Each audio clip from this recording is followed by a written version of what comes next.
لہٰذا پھر ان کے لیے سب سے زیادہ عذاب ہے، اور وہ عذاب کیا ہے؟ اللہ دھدکار دیں گے.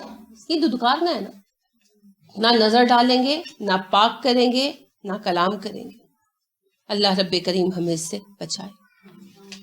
رب نصرف عنا عذاب جہنم، دعا مانگا کریں اللہ جی ہم سے جہنم کا عذاب پھیر دے. وَلَهُمْ عَذَابٌ عَلِيمٌ، اور ان کے لیے دردناک عذاب ہوگا، ایسا عذاب ہوگا جو انہیں رلائے گا کہ روئیں گے. رسول اکرم صلی اللہ علیہ وسلم تو کہتے ہیں قیامت کے دن ہی لوگ اپنے اعمال کی وجہ سے اتنا روئیں گے کہ سچ مچ ان کی آنکھیں بہہ جائیں گی. دنیا میں تو ہم محاورات تن کہتے ہیں نا، لیکن قیامت کے دن پریکٹیکلی آپ صلی اللہ علیہ وسلم فرماتے ہیں اتنا روئیں گے لوگ کہ ان کی آنکھیں ڈھلک کر رخساروں پر آ جائیں گی. یہ جہنم میں عالم ہوگا، قیامت کے دن عالم ہوگا تو جہنم میں کیا ہوگا؟ تو ایسا عذاب ہوگا کہ اس کی تکلیف سے روئیں گے. علیم علم سے ہے، علم کیا ہوتا ہے؟ درد. المناک عذاب ہوگا کہ رلائے گا وہ عذاب، وہ دل کو سکون نہیں آنے دے گا، تڑپائے گا. وَإِنَّا بِلَا شَكَّ شبہ مِنْهُمْ، ان میں سے لَفَرِيقًا ایک گروہ ہے، یلوون وہ موڑتے ہیں السنتہم اپنی زبانوں کو، بالکتاب کتاب کے ساتھ، لِتَحْسَبُوهُ تاکہ تم سمجھو اس حصے کو، من الکتاب کتاب کا حصہ، وما ہوا نہیں ہے وہ من الکتاب کتاب میں سے. ان عالموں کو جن کو کہا جا رہا ہے کہ دین بیچ دیا اور ان کے لیے یہ سزا ہے، اللہ کہتے ہیں ان میں سے ایک گروہ ایسا ہے کہ اپنی زبانیں موڑتے ہیں کتاب پڑھتے ہوئے، تاکہ تم یہ گمان کرو کہ جو کچھ وہ پڑھ رہے ہیں وہ کتاب ہی کا حصہ ہے، حالانکہ وہ کتاب کا حصہ نہیں ہے. یعنی جب تم کوئی بات پوچھتے ہو، کوئی سوال پوچھتے ہو یہودی علماء سے، تو باتوں کے اندر وہ اپنی باتیں بھی ڈال دیتے ہیں، اور باتیں ڈال دیتے ہیں ذاتی، اور بتاتے نہیں کہ یہ ہماری بات ہے. کیونکہ دیکھیں توریت کی جو زبان تھی عبرانی، وہ تو لوگوں کو نہیں آتی تھی، آج بھی نہیں آتی، تو وہ پھر جا کر ان سے مفہوم پوچھتے تھے نا. تو جب وہ مفہوم بتاتے تھے تو اس میں اپنی باتیں بھی ایڈ کر دیتے تھے، اور اپنی باتوں کو ایڈ کر کے اس طرح بیان کرتے تھے کہ لوگوں کو پتہ نہیں چلتا تھا کہ کہاں اللہ کی بات ختم ہوئی اور کہاں مولوی صاحب کا فتویٰ شروع ہوا. تو وہ سب کو اللہ کا حکم مان لیتے تھے. جیسے میں اللہ نہ کرے کوئی حدیث بیان کروں معاذ اللہ، اور حدیث میں اپنی رائے کوٹ کروں اور یہ نہ بتاؤں کہ یہ حدیث کا حصہ نہیں ہے، میری رائے، تو اب آپ سمجھے کو پوری حدیث ہے اور آپ اس کو حدیث سمجھ کے اس پر عمل کرنا شروع کر دیں. سمجھ گئے؟ یہ بات بتائی جا رہی ہے. اللہ کہتے ہیں وہ اپنی بات بیچ میں ڈال دیتے ہیں. آپ کو پتہ ہے توریت اور انجیل میں تحریف ایسے ہی ہوئی ہے کہ ان لوگوں نے، ان کے جو مختلف علماء تھے، ربی کہلاتے تھے، انہوں نے اپنی جو انجیل وغیرہ کے نسخے تھے ان میں جہاں جہاں نوٹس وغیرہ لکھے، انہوں نے انہیں انجیل کا اور توریت کا حصہ بنا دیا بعد والوں نے، اور ان کے اسٹوڈنٹس نے اس طرح ان کی تعلیم دینی شروع کر دی کہ گویا وہ اسی کا حصہ ہے. حالانکہ وہ جانتے تھے کہ ہمارے استادوں کی ذاتی رائے ہیں، مگر ذاتی رائے کو دین کا حصہ بنا لیا، اور لوگوں کو ان پر چلانے کے لیے یہاں تک اتر آئے کہ اسے انجیل کا یا توریت ہی کا حصہ قرار دے دیا. اسی بنیاد پر گروہ بنے اور پھر تبدیلیاں ہوئی اور سب کچھ ہو گیا. ہمارے اندر یہ فتنہ آیا مگر اتنی شدت نہیں پکڑ سکا. کیوں؟ کہ قرآن کی حفاظت اللہ نے اپنے ذمے لی ہے نا. عثمان رضی اللہ عنہ کے زمانے میں سب صحابہ کے ذاتی نسخے لے کر جلوا دیے گئے. اسی لیے حضرت عثمان رضی اللہ عنہ کے زمانے میں اسلامی ریاست بہت پھیل چکی تھی، تو آرمینیا میں محاذ چل رہا تھا، تو حذیفہ بن یمان رضی اللہ عنہ وہاں پر تھے، تو حج کے زمانے میں واپس آئے تو کہنے لگے امیر المومنین مسلمانوں کی خبر لیں اس سے پہلے کہ ہم بھی کتاب اللہ میں ویسا ہی اختلاف کرنے لگے جیسے یہودیوں عیسائیوں نے کیا. عثمان رضی اللہ عنہ حیران ہو گئے، کہنے لگے کیا مطلب؟ انہوں نے کہا جی لوگ تو زبان کی وجہ سے بڑا بڑا اختلاف کر رہے ہیں، تو ابھی تو نئے ہی نہیں ہیں یہ مسئلے، تو اس کو سنبھالیں. پھر صحابہ کا بورڈ بٹھایا گیا، پھر مسئلہ زیر بحث آیا کہ اب کیا کیا جائے. تو پھر یہ باہمی مشورے سے طے پایا کہ قرآن کے اول مخاطب رسول اکرم صلی اللہ علیہ وسلم تھے.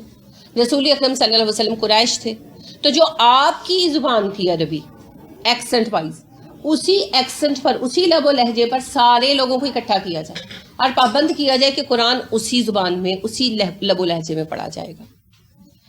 اس کے بعد پھر دوسرا فیصلہ یہ کیا گیا کہ لوگوں نے جو ذاتی نسخے بنا رکھے ہیں اور بیچ میں اپنے نوٹس رکھے ہوئے ہیں، لکھے ہوئے ہیں، وہ نسخے لے کر جلوا دیے جائیں، کیونکہ بعد میں یہی اختلاف رائے کا سبب بنیں گے جیسے یہودیوں نے اور عیسائیوں نے اپنے ربیوں کے نوٹس کو توریت اور انجیل کا حصہ مان لیا. اور یہ بالکل صحیح تھا، بالکل صحیح تھا، کیونکہ اما عائشہ صدیقہ رضی اللہ تعالیٰ عنہ، عبداللہ بن مسعود رضی اللہ عنہ، عبداللہ بن عمر رضی اللہ عنہ، ابن عباس رضی اللہ عنہ عرب لوگ تھے. تو یہ جیسے یہاں پر ابھی ہم نے اتنی ڈسکشن کی ہے وَلَا يُزَكِّيهِمْ پہ رک گئے. اب یہاں پر انہوں نے کیا کیا، انہوں نے اپنا جو بھی نوٹس ہے نا بیچ میں ایڈ کر لیے، اور ایڈ کرنے کے بعد 2 صفحوں بعد یا 1.5 صفحے بعد وَلَهُمْ عَذَابٌ أَلِيمٌ لکھا. اگر وہ نسخے باقی ہوتے تو آج کیا ہوتا. یہ قرآن میں کمی کر دی انہوں نے، ہے نا. یہاں پر تو اتنی آیت زیادہ تھی کیونکہ انہوں نے بھی عربی میں ہی لکھا تھا، تو غیر عربیوں نے تو مصیبت ڈال دینی تھی. لہٰذا سب سے قرآن لے کر جلوا دیے گئے، جس کو بعد میں عثمان رضی اللہ عنہ کے خلاف منافقین نے ایک ہتھیار کے طور پر استعمال کیا. حتیٰ کہ عبداللہ بن مسعود نہیں دینا چاہتے تھے، ان کو بڑا محبوب تھا اپنا نسخہ. تو عثمان رضی اللہ عنہ نے کہا میں بحیثیت امیر المومنین آپ کو حکم دے رہا ہوں، اور امیر کی اطاعت فرض ہے، لے کر آئے اپنا نسخہ. پھر انہوں نے مجبوراً لا کر دیا، لیکن وہ بالکل صحیح فیصلہ تھا، وہ بالکل صحیح فیصلہ تھا. ٹھیک ہے، لہٰذا قرآن کے لیول پر تو تبدیلی نہیں ہو سکی. لیکن بعد ازاں انہوں نے جو فتنہ اٹھایا وہ ہمارے درمیان آج کس شکل میں موجود ہے، کس شکل میں موجود ہے، مسلکوں کی شکل میں. احسن تھی، ہم لوگوں نے بھی اپنے اپنے پسندیدہ فقہا کو یا محدثین کو یا علماء کو اپنا امام بنا لیا، اور ان کے کہے کو دین کا حصہ بنا لیا. آج ہم کہتے ہیں جو ابو حنیفہ کے پیچھے نہیں چلتا، یا امام احمد کے پیچھے نہیں چلتا، یا امام شافعی کے پیچھے نہیں چلتا، یا امام مالک کے پیچھے نہیں چلتا، وہ مسلمان نہیں ہے. مسلمان ہونے کا مطلب ہے چاروں فقہ میں سے کسی ایک کو فالو کرنا. کیا یہ بات قرآن کا حصہ ہے؟ کیا یہ بات حدیث کا حصہ ہے؟ تو پھر کیا یہ ایڈیشن نہیں ہے؟ ایڈیشن ہے نا. چاروں بہت بڑے فقہا ہیں، اللہ ان کی قبروں کو ٹھنڈا رکھے، ان پر بہت رحمتیں اتاری، انہوں نے دین کا بڑا کام کیا، مگر ان کی کسی رائے کو ماننا کسی مسلمان پر فرض نہیں، کیونکہ وہ جیورسٹ تھے، قانون کے عالم تھے. فقیہ کہتے ہیں قانون کے عالم کو، شرع کہتے ہیں قانون کو. تو قانون تو رسول اکرم صلی اللہ علیہ وسلم بنا کر گئے تھے، بعد میں تھوڑی بنا. ہم پر وہی قانون بائنڈنگ ہے جو رسول اکرم صلی اللہ علیہ وسلم بنا گئے. اب بعد میں کچھ ایسے شعبے ہیں جن میں ہمیں قانون سازی کی اجازت دی گئی مخصوص اصولوں کے تحت، جیسے میونسپل لاز وغیرہ ہیں، ہم اپنے بنا سکتے ہیں. اس طرح کے چھوٹے قوانین ہمیں اجازت دی گئی، کیونکہ ظاہر ہے قیامت تک قانون اسلام کا چلنا ہے، تو قیامت تک زندگی میں تبدیلیاں ہوں گی، ارتقا ہوگا. تو میونسپل لاز ہو گئے، اسی طرح جو ہمارے پولیٹیکل فارم کیا ہوگی گورنمنٹ کی، اس قسم کی چیزوں کے لیے ہمیں اجازت دے دی گئی. مخصوص قوانین کے تحت، مخصوص رولز کے تحت ہم اپنے لیے قانون سازی کر سکتے ہیں چھوٹی. ٹھیک ہے، اب وہ قانون سازی جو ہے وہ کسی پر بھی 100% بائنڈنگ نہیں، فرض نہیں. میں آپ کی رائے سے اختلاف کر سکتی ہوں، آپ میری رائے سے اختلاف کر سکتے ہیں. اور جو قانون فائنل ہے اور جس کو ماننا فرض ہے وہ تو رسول اکرم صلی اللہ علیہ وسلم بنا کر گئے، اس میں کسی فقیہ کا کوئی کام نہیں. وہ تو آپ صلی اللہ علیہ وسلم بنا کر دے گئے ہیں، وہ تو اللہ رب کریم نے بنایا. اصل میں رسول اکرم صلی اللہ علیہ وسلم نے بھی خود نہیں بنایا، اسلام کا قانون اللہ بناتا ہے، اللہ رب کریم لیجسلیشن کرتا ہے، انبیاء اس کی امپلیمنٹیشن کرتے ہیں. رسول اکرم صلی اللہ علیہ وسلم وہ قانون ہمیں دے چکے ہیں، لیکن ہم نے بھی کیا کیا، اپنے ربیوں کو کیا بنا لیا، اپنے نیک بندوں کو، اپنے علماء فقہا کو کیا بنا لیا، اپنے لیے گروہ کے امام اور لیڈر، اور ان کے کہے ہوئے کو اپنے اوپر فرض کر لیا. غلط ہے، اسی کی وجہ سے اختلاف ہے، اسی کی وجہ سے ایک جگہ نماز نہیں پڑھ سکتے، ایک طریقے سے ہم لوگ اپنا کام نہیں کر سکتے. اللہ اور رسول صلی اللہ علیہ وسلم کا حکم بائنڈنگ ہے، فرض ہے. باقی رہ گئے نیک لوگ، علماء، فقہا، ان کے کام کو دیکھیں، ان سے فائدہ لیں. لیکن اگر کسی کا کوئی کام مجھے صحیح نہیں لگتا تو مجھے حق ہے میں اس کا کام اختیار کروں نہ کروں، اس کا فیصلہ مانوں نہ مانوں، بائنڈنگ نہیں ہے میرے اوپر. اور نہ ہی یہ بات ہے کہ اگر چاروں فقہ میں سے کوئی کسی فقہ کو بھی اڈاپٹ نہیں کرتا، کسی فقہی اسکول آف تھاٹ میں شریک نہیں ہوتا تو وہ مسلمان نہیں ہے. نہیں، غلط بات ہے. ہم تو اس قانون کو مانتے ہیں جو رسول اکرم صلی اللہ علیہ وسلم لائے ہیں. اس کے بعد جو خود قرآن سے اپنے لیے مسئلہ نکال سکتا ہے وہ خود اپنے لیے مسائل نکالے. کس نے منع کیا؟ کسی نے منع نہیں کیا. یہ ساری باتیں کیا ہیں؟ بات کی بنائی. اسی طریقے سے دین میں تبدیلی آتی. ہمارے ہاں چونکہ قرآن بدل نہیں سکتا اور علماء حق کی ایک تعداد ہمیشہ موجود رہی، اس لیے یہ چیز 100% پریویل تو نہیں کر سکی جیسے یہودیوں عیسائیوں میں کر گئی. لیکن جتنی بھی پھیلی ہمارے درمیان اس کی وجہ سے فرقہ واریت اور دین کی نئی نئی شکلیں ہمارے سامنے ہیں. اب کوئی کسی امام کے پیچھے لگا ہوا ہے تو اس نے اپنے گروہ کا نام ان کے پیچھے رکھ لیا, کوئی کسی امام کے پیچھے لگا ہوا ہے اس نے اپنے گروہ کا نام اس کے نام پہ رکھ لیا, اور اس طرح روز ایک نیا گروہ پیدا ہو رہا ہے, روز ایک نیا گروہ پیدا ہو رہا ہے, اور کوئی اصل شکل پتہ نہیں چلتی کہ ہے کہاں سے, کیا ہو گیا, اور ہر گروہ دوسرے سے اتنا مختلف ہے کہ بندہ کہتا ہے اسلام یہ ہے کہ اسلام وہ ہے نا. مسلمان تک کنفیوز ہو جاتے ہیں, غیر مسلموں کی تو بات ہی کیا ہے. لہٰذا یاد رکھیے اسلام صرف وہ ہے جو اللہ رب کریم نے بھیجا, اور جن لوگوں کے لیے اللہ سزا بیان کر رہے ہیں علماء کے لیے خصوصیت سے اور مسلمانوں کی عمومیت سے, جو دین کو بیچ دیتے ہیں ان سے میں کلام تک نہیں کروں گا. ان کا بنیادی فعل اللہ بتا رہے ہیں کہ وہ اپنی باتوں کو اس طرح دین میں شامل کرتے ہیں گویا وہ دین ہی کا حصہ ہوں. تو اس کی اجازت نہیں ہے. کوئی ایک دلیل لے کر آئے کہ کسی فلاں عالم کو فالو کرنا دین کا حصہ ہے. میں فقہا کی ہی بات کرتی ہوں کہ آج فقہی اسکول آف تھاٹس کو کیا جاتا ہے نا کہ بھئی اس کو فالو کرنا تو فرض ہے. کہاں پہ ہے, کہاں لکھا ہے, کہاں آیا ہے؟ کوئی ایسی بات جو اللہ نے نہیں بھیجی آپ لوگوں کے اوپر اس کو لازم نہیں کر سکتے. جس کا دل چاہے کسی اسکول آف تھاٹ کو فالو کرے, جس کا دل نہ چاہے نہ کرے, قرآن و سنت کا علم حاصل کرے, براہ راست سیکھے. ٹھیک ہے, تو ہمیں کوئی ایسی چیز جو اللہ نے ہم پر لازم نہیں کی اسے فرضیت کے درجے تک لے جانے سے بچنا ہے, ورنہ روز قیامت پھر ہم پکڑے جائیں. وَيَقُولُونَ وہ کہتے ہیں ہوا وہ من عند اللہ اللہ کی طرف سے ہے, وما ہوا نہیں ہے وہ من عند اللہ اللہ کی طرف سے. وہ کہتے ہیں یہ سب اللہ کی طرف سے ہے, حالانکہ اللہ کی طرف سے نہیں ہوتی. پھر میں وہی مثال دوں گی, ان لوگوں نے تو باقاعدہ کتاب ہی بدل دی نا, کتاب کے اندر ڈال دیا. قرآن میں یہ چیز نہیں ہو سکی, اللہ نے اس کی حفاظت کا انتظام فرمایا تھا. لیکن آج آپ دیکھیے کہ اگر کوئی کہتا ہے کہ بھئی میں نہیں ہوں کسی بھی اسکول آف تھاٹ میں سب کی عزت کرتا ہوں, سب سے محبت کرتا ہوں, جس کی جو بات پسند آتی ہے میں لے لیتا ہوں, تو وہ آگے سے کیا کہتے ہیں نہیں نہیں نہیں ایک کو فالو کرنا لازم ہے, ورنہ تو اسے مسلمان نہیں ہو سکتا. کیا بری کہاں آیا ہے, کہاں لکھا ہے, کس نے کہا ہے؟ لیکن کیا کہتے ہیں یہ اللہ کی طرف سے ہے نا, اس کے بغیر اسلام مکمل نہیں ہو سکتا. اچھا کہاں لکھا ہے؟ لیکن نہیں, بحث کرتے جاتے ہیں, نہیں مانتے نا. پچھلے دنوں ناہید بہن جو ہے انہوں نے ارادہ کیا فیملی ساری نے کہ ہم عمرہ پر جائیں گے. بس اللہ کا حکم ہوا, ان کا بیٹا شدید بیمار ہو گیا, اتنا بیمار ہوا اللہ رحم فرمائے کہ ایک دفعہ تو دل میں اندیشہ ہی آ گیا کہ شاید پتہ نہیں بچتا ہے نہیں بچتا, بہت بیمار ہوا. ظاہری بات ہے عمرہ نہیں جا سکے, وہ رہ گیا پلان. تو ان کو کمنٹ پتہ ہے کیا کیا گیا ان کی فیملی کی طرف سے؟ انہوں نے کہا انہوں نے پیر صاحب سے بیعت نہیں کی اور اجازت نہیں لی, ان کا کوئی پیر نہیں ہے, اس لیے ان کے ساتھ یہ ہوا. تو وہ رو ہی پڑی نا میرے پاس آ کر, کہنے لگی کہ مجھے یہ کہا گیا ہے. میں نے کہا آپ بلیو کرتی ہیں کیا یہ آپ نے قرآن میں پڑھا ہے؟ قرآن اب پڑھ چکی ہے. کہتی نہیں میں نے نہیں پڑھا, مگر مجھے تکلیف بہت ہوئی ہے. میں نے کہا بس اب اللہ پہ بھروسہ رکھیں اور اللہ سے دعا کریں کہ اللہ سچ کو سچ اور باطل کو باطل کرے. اور آپ یقین کریں کہ 3 مہینے کا عرصہ تقریباً 3.5 مہینے کا گزرا, اور وہ بہت تکلیف میں گزرا, کیونکہ انہیں مستقل یہی فورس کیا جا رہا تھا کہ بیعت ہو جاؤ, جا کے تم بیعت نہیں ہوئے اس لیے تم لوگوں کو حج پر جانے کی عمرے پر جانے کی پرمیشن نہیں ملی. اس قدر اس بات کو انہوں نے اچھالا فیملی والوں نے کہ ایک وقت آیا کہ ان کے میاں بھی ڈاواں ڈول سے ہونے لگے. وہ کہنے لگے بیعت ہو جاتے ہیں, کیا کہتی ہو, اچھا باجی سے پوچھو.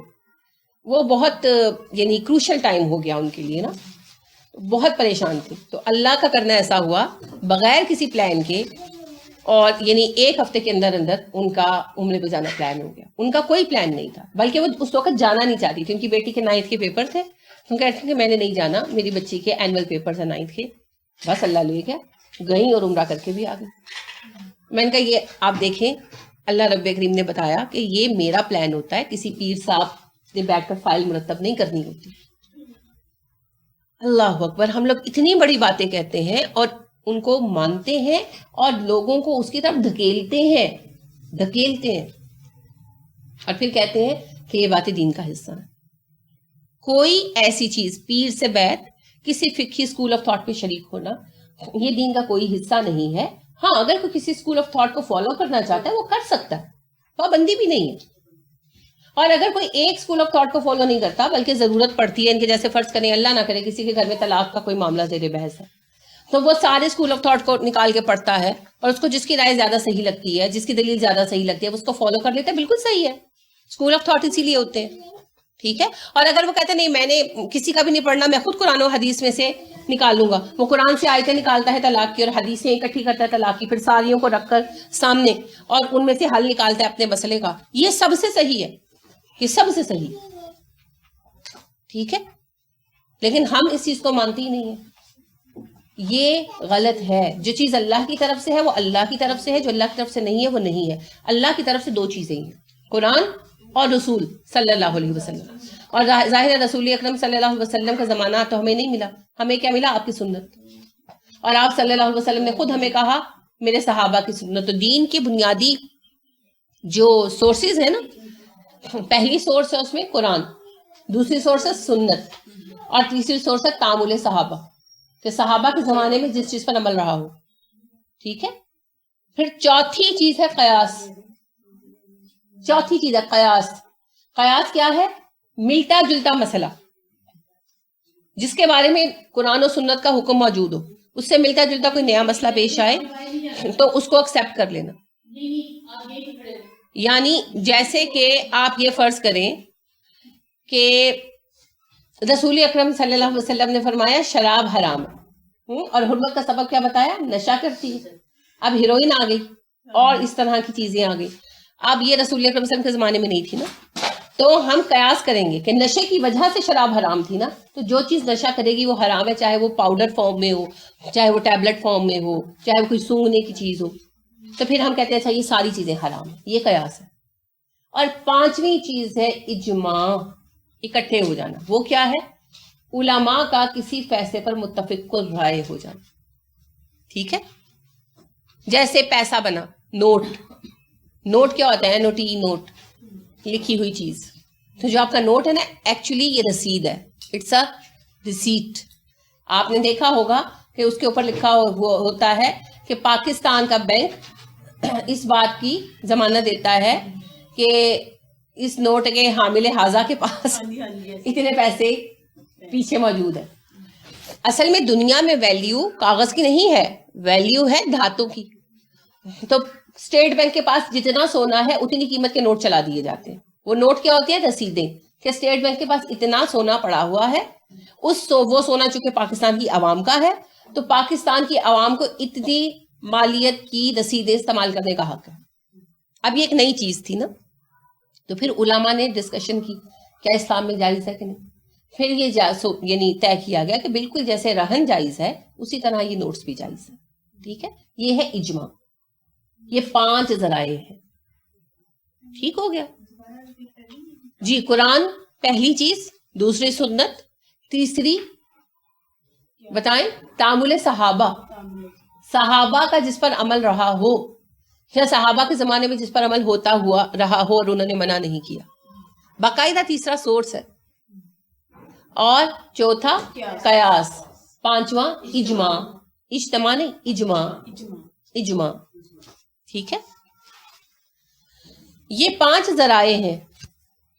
ان ذریعوں سے جو قانون بنے گا وہ مسلمانوں پر بائنڈنگ ہوگا. ٹھیک ہے. اجتہاد اس کا بنیادی حصہ نہیں ہے, یعنی قانون کی بنیادی ذریعہ نہیں ہے. اجتہاد تو ہر حال میں ہمارے ساتھ چلتا ہے نا, یعنی یہ سورسز آف لا ہے جہاں سے لا بنتا ہے. اجتہاد تو قانون بنانے کا طریقہ ہے, سورس نہیں. ٹھیک ہے. اجماع اصل میں اجتہاد پر ہی بیس کرتا ہے, قیاس بھی اجتہاد پر بیس کرتا ہے, لیکن اجتہاد جو ہے نا وہ طریقہ ہے, ہاؤ ٹو میک اے لا ہے. اور یہ ہے سورسز آف لا, کن ذرائع سے قانون لے سکتے ہیں. ٹھیک ہے. ان دونوں میں فرق ہے. اجتہاد ہوتا ہے کسی کا کوشش کر کے دین کو سمجھنا, اور یہ ایک مومن کے لیے بنیادی چیز ہے. رسول اکرم صلی اللہ علیہ وسلم نے جب معاذ بن جبل رضی اللہ عنہ کو یمن کا قاضی مقرر کیا اور بھیجا, تو کہا معاذ دین کا فیصلہ کیسے کرو گے؟ انہوں نے کہا کسی کیس کا فیصلہ کیسے کرو گے؟ تو انہوں نے کہا اللہ کے نبی صلی اللہ علیہ وسلم میں قرآن میں تلاش کروں گا, مل جائے گا تو میں فیصلہ کر دوں گا. آپ صلی اللہ علیہ وسلم نے فرمایا اگر وہ مسئلہ قرآن میں موجود نہ ہو تو؟ انہوں نے کہا کہ میں آپ کی سنت دیکھوں گا, آپ کے طریقے سے اس کو حل کروں گا. آپ صلی اللہ علیہ وسلم نے فرمایا اگر میری کوئی اسٹیٹمنٹ بھی موجود نہ ہو تو انہوں نے کہا کہ پھر میں قیاس سے کام لوں گا کہ ان ملتے جلتے مسائل میچ کروں گا. آپ صلی اللہ علیہ وسلم نے فرمایا اگر ایسا کوئی ملتا جلتا مسئلہ بھی نہ ملا تو؟ انہوں نے کہا جی میں غور و فکر کروں گا, تفکر کروں گا, اور پھر اپنی کوشش سے, اپنے اجتہاد سے اس مسئلے کو حل کروں گا. تو آپ صلی اللہ علیہ وسلم نے کہا اللہ کا میں شکر گزار ہوں, تعریف اللہ کے لیے ہے جس نے میرے بنائے ہوئے حکمران کو میری رائے سے موافقت کی توفیق دی. تو آج تو اجتہاد کا نام نہیں, آپ کو دیکھے کیسے جوتے پڑتے ہیں, کیونکہ ہم تو مقلد ہیں,